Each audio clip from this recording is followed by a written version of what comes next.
আসসালামু আলাইকুম। আমার নাম রাজীব। পুরো নাম মোহাম্মদ নাইমুল ইসলাম রাজীব। আমি বিবাহিত। আমার স্ত্রী ও ২ সন্তানকে নিয়ে রংপুরের এক গ্রামে আমাদের বসবাস। বাবা-মা দুজনেই মারা গিয়েছেন। এই ৪০ বছরের জীবনে আমি অনেক কিছু শিখেছি, অর্জন করেছি অগণিত অভিজ্ঞতা। জীবনে কতবার যে আমার পথ বেঁকে গেছে তা বলা মুশকিল। ঘটনা শুরু হয় ২০০৩ সালে। তখন আমার বয়স ১৮-১৯ বছর। সদ্য কৈশোর পেরিয়ে তারুণ্যের চৌকাঠে পা রাখা এক যুবক। চোখে ছিল রঙিন স্বপ্ন, মনে ছিল অফুরন্ত তারুণ্যের উচ্ছ্বাস। বাস্তবতা সম্পর্কে আমার কোনো জ্ঞানই ছিল না বললে চলে। গ্রামের সহজ সরল জীবন আর পড়ালেখার বাইরে জগৎটা যে কতটা জটিল হতে পারে তা আমার ধারণাতেও ছিল না। আর ৫ টা মানুষের মতো আমিও অনেক স্বপ্ন দেখেছিলাম। ভালোভাবে পড়ালেখা শেষ করে একটা ভালো চাকরি করব, বাবা-মায়ের মুখে হাসি ফোটাবো, সুন্দর একটা সংসার গড়ব। পড়ালেখায় যে খারাপ ছিলাম তাও না। বরং ক্লাসে আমার একটা সুনাম ছিল। শিক্ষকরাও আমাকে নিয়ে আশাবাদী ছিলেন। জীবনের এমন একটা সময় পার করছিলাম, যে সময়টাতে একটি ভুল মানে পুরো জীবন শেষ। আমার মনে হতো আমি যা করব সেটাই ঠিক। সবসময় আবেগ দিয়ে কাজ করার চেষ্টা করতাম। বাস্তবতার গভীরতা বুঝতে চাইতাম না। এই আবেগই যে আমার জীবনে কত বড় ঝড় নিয়ে আসবে, তা তখন কি আর জানতাম? কলেজে পড়ার সময় একটি মেয়েকে খুব ভালো লাগতো। তার নাম ছিল রিনা। রিনা ছিল শান্ত, লাজুক স্বভাবের।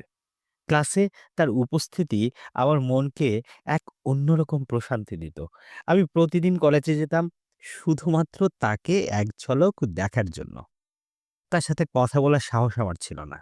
কারণ আমি ছিলাম ভীষণ টাইপের লাজুক। কিন্তু আমার মনের ভেতর তার প্রতি এক গভীর ভালো লাগা তৈরি হয়েছিল। কিভাবে তাকে আমার ভালো লাগার কথা বলবো বুঝে উঠতে পারছিলাম না। রাতের পর রাত জেগে ভাবতাম কিভাবে আমার মনের কথাগুলো তার কাছে পৌঁছে দিব। একদিন মাথায় এলো চিঠির কথা। অনেকেই তো চিঠি লিখে মনের ভাব প্রকাশ করে। আমিও না হয় তাই করব।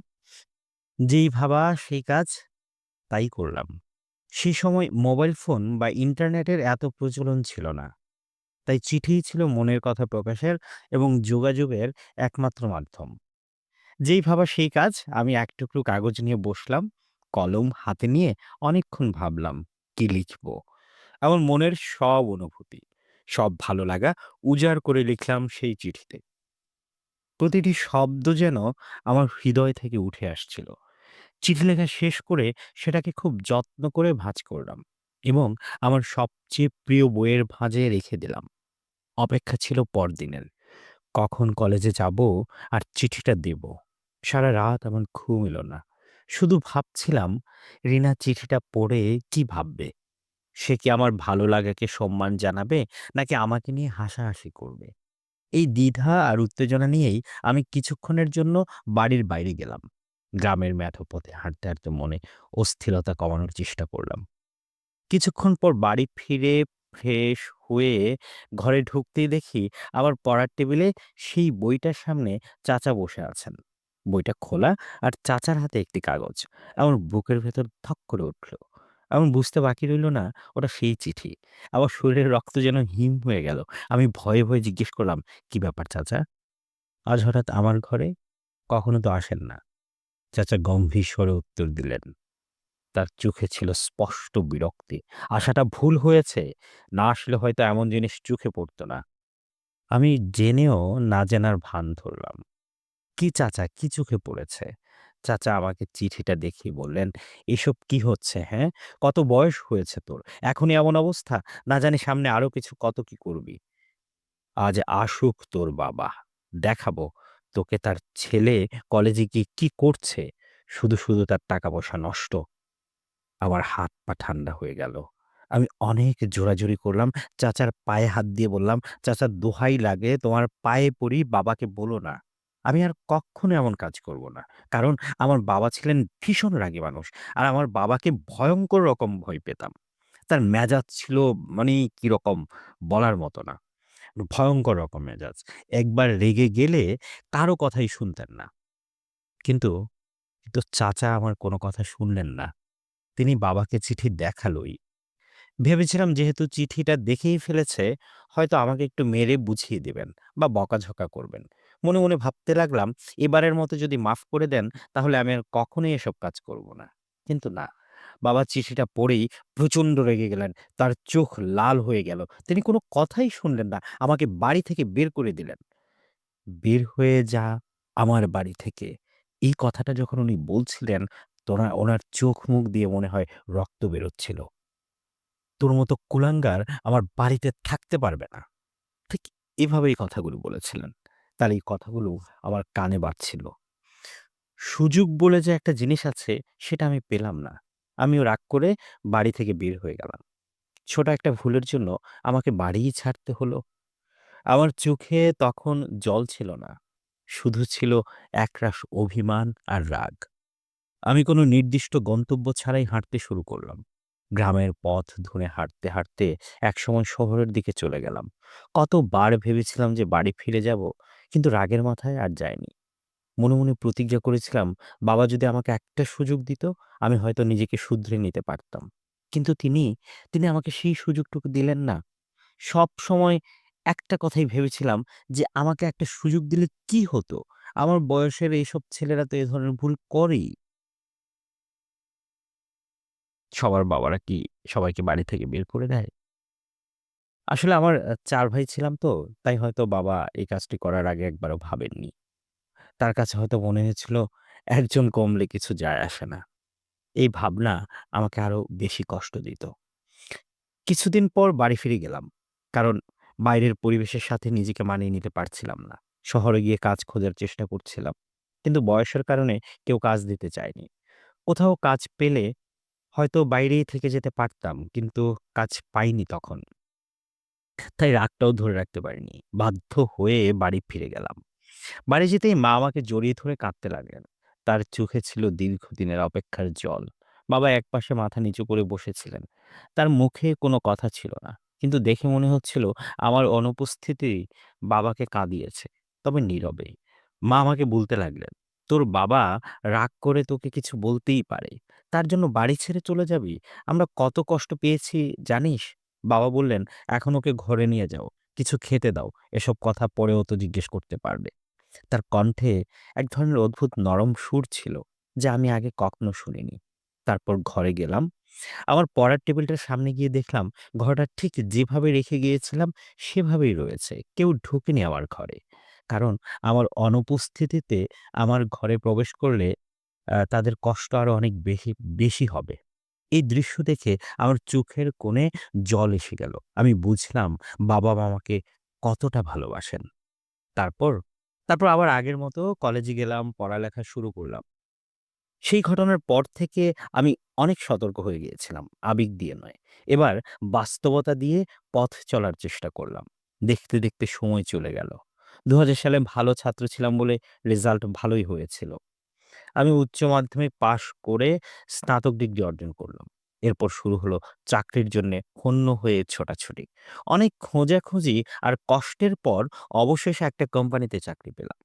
চাকরিটা নিশ্চিত হওয়ার পর আমার মনে এক অদ্ভুত আনন্দ আর স্বস্তি এলো। মনে হলো এবার বুঝি জীবনের চাকা ঘুরতে শুরু করেছে। কিন্তু সুখ বেশিদিন স্থায়ী হলো না। চাকরিটা পাওয়ার কিছুদিন পর হঠাৎ মা অসুস্থ হয়ে পড়লেন। তার শরীর দিন, দিন খারাপ হতে লাগলো। দেখাশোনার জন্য কেউ ছিল না। কারণ আমার বড় ভাইয়েরা যে যার মতো আলাদা হয়ে গিয়েছে। তারা এখন নিজেদের সংসার নিয়ে ব্যস্ত।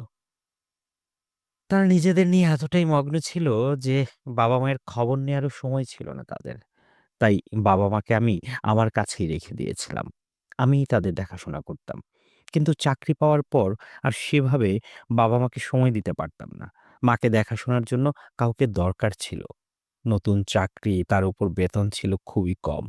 মাত্র ৳৪,৫০০। মাকে দেখাশোনার জন্য লোক রাখা আমার পক্ষে কঠিন ছিল।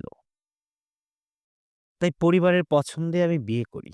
যেন আমার স্ত্রী আমার বাবা-মার খেয়াল রাখতে পারে। আমার স্ত্রীর নাম রুবি। মেয়েটি ছিল শান্ত, লাজুক আর মিষ্টি স্বভাবের। বিয়ের পর রুবি আমাদের ঘরে এসে যেন এক নতুন আলো নিয়ে এলো। সে আমার বাবা-মাকে নিজের বাবা-মায়ের মতো দেখত। তাদের সবসময় আগলে রাখত, ভালোবাসত, তাদের সেবা যত্ন করত, যেন নিজের জন্মদাতা মা-বাবা। রুবির এই ভালোবাসা দেখে আমার চিন্তাও কমে গিয়েছিল। আমার বিয়ের প্রায় ৫ মাস পর আমার মা মারা গেলেন। মাকে হারানোর কষ্টটা ছিল অসহনীয়। আমি আর বাবা ভীষণ ভেঙে পড়েছিলাম। আমাদের বাড়িতে যেন এক গভীর শূন্যতা নেমে এসেছিল। তারপর ধীরে, ধীরে সময়ের সাথে আমরা এই কঠিন বাস্তবতাকে মেনে নেই। কিন্তু শোকের রেশ কাটতে না কাটতেই কিছুদিন পর বাবা হঠাৎ অসুস্থ হয়ে পড়লেন। তার শরীর দুর্বল হতে লাগলো। তিনি খাওয়া-দাওয়া ছেড়ে দিলেন। বাবাকে ডাক্তারের কাছে নিয়ে গেলাম। ডাক্তার চিকিৎসা করালেন। তারপর ডাক্তার আমাকে এমন একটি কথা বললেন যা আমি স্বপ্নেও কল্পনা করতে পারিনি। ডাক্তার আমাকে জানালেন যে আমার বাবার লিভার ক্যান্সার ধরা পড়েছে। তার অবস্থা খুবই গুরুতর। আর বাঁচানো সম্ভব না।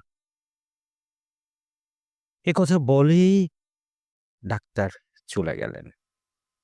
এরপর তার অ্যাসিস্ট্যান্টের কাছ থেকে আমি জানলাম বাবার হাতে ২ মাসের মতো সময় আছে। তারপরই তাকে পৃথিবী ছেড়ে চলে যেতে হবে। খবরটা শোনার সাথে সাথেই আমার মনে হলো আমার মনে হলো যেন আমার মাথায় আকাশ ভেঙে পড়েছে। আমি বুঝতেই পারছিলাম না কি করব? এই তো কিছুদিন আগেই আমি মাকে হারালাম। আর এখন বাবাকেও হারাতে বসেছি। আমার বুকটা যেন ফেটে যাচ্ছিল। বাবার কাছে গিয়ে বসলাম। বাবা আমাকে বলতে লাগলেন, "কি হয়েছে আমার বাবা? হঠাৎ এমন অসুস্থ হয়ে পড়লাম কেন? আমার শরীরটা কেন এত দুর্বল লাগছে?" আমি বললাম, "কিছু না বাবা। বয়স হয়েছে তো তাই শরীর একটু দুর্বল হয়েছে। চিন্তা করো না। তুমি খুব তাড়াতাড়ি সুস্থ হয়ে যাবে।" আর কি বলবো আমি বাবাকে তার অসুখের কথা বলতে পারলাম না। আমি সত্যিটা তার নিষ্পাপ মুখ দেখে আমার বুকটা আরো বেশি ভার হয়ে গেল। তারপর বাবাকে বাড়ি নিয়ে আসলাম। আমি আর আমার স্ত্রী রুবি মিলে বাবাকে বাঁচানোর জন্য আপ্রাণ চেষ্টা করলাম। অনেক জায়গায় নিয়ে গেলাম, অনেক ডাক্তার দেখালাম, ক্যান্সার ইনস্টিটিউটে নিয়ে গেলাম। কিন্তু, কিন্তু সবার কথা একই। আমার বাবা আর বেশিদিন বাঁচবেন না। আমার ব্যর্থ হয়ে বাড়ি ফিরে এলাম।